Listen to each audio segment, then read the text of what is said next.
Hi friends, welcome to Panda Playtime TV. இந்த கதை தங்கள் வாழ்க்கையில் திருப்தி அடையாதவர்களுக்கும் மற்றவர்கள் தங்களை விட மகிழ்ச்சியாக இருப்பதாக நினைப்பவர்களுக்கும் தான். ஒரு நாள் ஒரு காகம் ஒரு மரக்கிளையில் அமர்ந்திருந்தது. அருகில் ஒரு குளக்கில் ஒரு வெள்ளை அன்னப்பறவை நீந்தி கொண்டிருந்தது. அதன் வெள்ளை இறகுகள் மிகவும் அழகாக இருந்தன. கிராம மக்கள் வந்து அதன் அழகை பாராட்டினர். காகம் அன்னப்பறவையை நோக்கி பறந்தபோது கிராம மக்கள் அதை கண்டவுடன் கைகளை அசைத்து விரட்டினர். காகம் வருத்தத்துடன் ஒருவேளை நான் இடத்தை அசுத்தமாக்குவேன் என்று அவர்கள் பயப்படுகிறார்கள் என்று நினைத்தது. வருத்தத்துடன் இன்னொரு கிளையில் அமர்ந்தது. மீண்டும் கிராம மக்கள் அதை விரட்டினர். காகம் வருத்தமடைந்தது. என் கருப்பு இறகுகள் காரணமாக மக்கள் என்னை வெறுக்கிறார்கள். அவை மிகவும் அசிங்கமாக இருக்கின்றன. யாரும் என்னை விரும்புவதில்லை.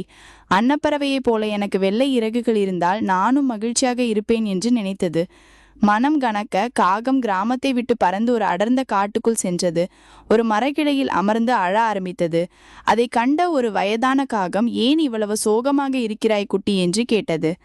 காகம் பதிலளித்தது, என் கருப்பு இறகுகளை நான் வெறுக்கிறேன். அவை மிகவும் அசிங்கமாக இருக்கின்றன. யாரும் என்னை விரும்புவதில்லை. அன்னப்பறவையைப் போல நான் இருக்க விரும்புகிறேன். எல்லோரும் அதை போற்றுகிறார்கள் என்று பதிலளித்தது. வயதான காகம் சிரித்துக்கொண்டு, நீ எந்த பறவையாக வேண்டுமானாலும் மாறலாம். ஆனால் அதற்கு முன் அன்னப்பறவை உண்மையிலேயே மகிழ்ச்சியாக இருக்கிறதா என்று அதை ஏன் கேட்டுக்கொள்ளக்கூடாது என்றது. காகம் சம்மதித்துவிட்டு குளத்திற்கு திரும்பி பறந்தது. அன்னப்பறவையிடம் சென்று, அன்புள்ள அன்னப்பறவையிலே, நீதான் கிராமத்திலேயே மகிழ்ச்சியான பறவையாக இருக்க வேண்டும். உன் வெள்ளை இறகுகள் மிகவும் அழகாக இருக்கின்றன. எல்லோரும் உன்னை நேசிக்கிறார்கள். நீ மகிழ்ச்சியாக இருக்கிறாயா என்று கேட்டது. அன்னப்பறவை கீழே பார்த்துவிட்டு, உன் நல்ல வார்த்தைகளுக்கு நன்றி. என் இறகுகள் அழகாக இருக்கலாம், ஆனால் நான் மகிழ்ச்சியாக இல்லை. மக்கள் என்னை ஒரு செல்ல பிராணியாக வளர்க்கிறார்கள். என்னால் சுதந்திரமாக வாழ முடியாது. நான் வயதாகும் போது என் இறைச்சிக்காக கூட என்னை பயன்படுத்தலாம் என்று எனக்கு தெரியவில்லை என்றது. காகம் அதிர்ச்சி அடைந்தது. அப்படியானால் யார் மகிழ்ச்சியான பறவை என்று நினைக்கிறாய் என்று கேட்டது. அன்னப்பறவை பதிலளித்தது, கிளிகள் தான் மகிழ்ச்சியானவை என்று நினைக்கிறேன். அவற்றின் வண்ணமயமான இறகுகள் என் வெள்ளை நிற இறகுகளை விட அழகாக இருக்கின்றன. மேலும் மக்கள் அவற்றை சாப்பிடுவதும் இல்லை. காகம் அன்னப்பறவைக்கு நன்றி சொல்லிவிட்டு கிளியை கண்டுபிடிக்க பறந்தது.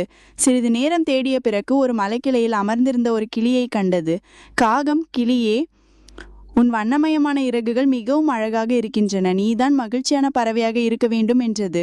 கிளி பெருமூச்சு விட்டு, என் இறகுகள் அழகாக இருக்கின்றன. ஆனால் அதனால் மக்கள் என்னை கூண்டுகளில் அடைத்து வைக்கிறார்கள். நான் என் வாழ்நாள் முழுவதும் கூண்டில் அடைப்பட்டே இருக்கிறேன். எப்போதும் பயப்படுகிறேன் என்றது. காகம் இன்னும் வருத்தமடைந்தது. அது கிளியிடம், அப்படியானால் யார் மகிழ்ச்சியான பறவை என்று நினைக்கிறாய் என்று கேட்டது.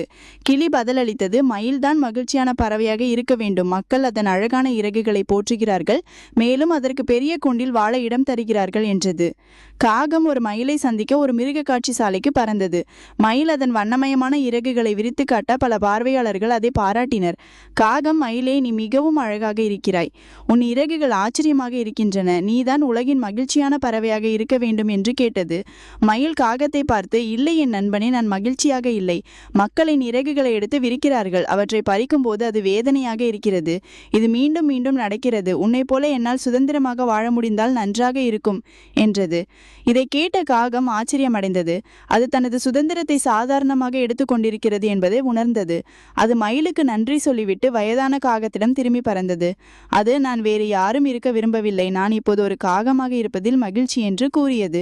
இந்த கதை நமக்கு கற்பிப்பது என்னவென்றால், எல்லோருக்கும் அவரவர் ஸ்ட்ரகிள்கள் உண்டு.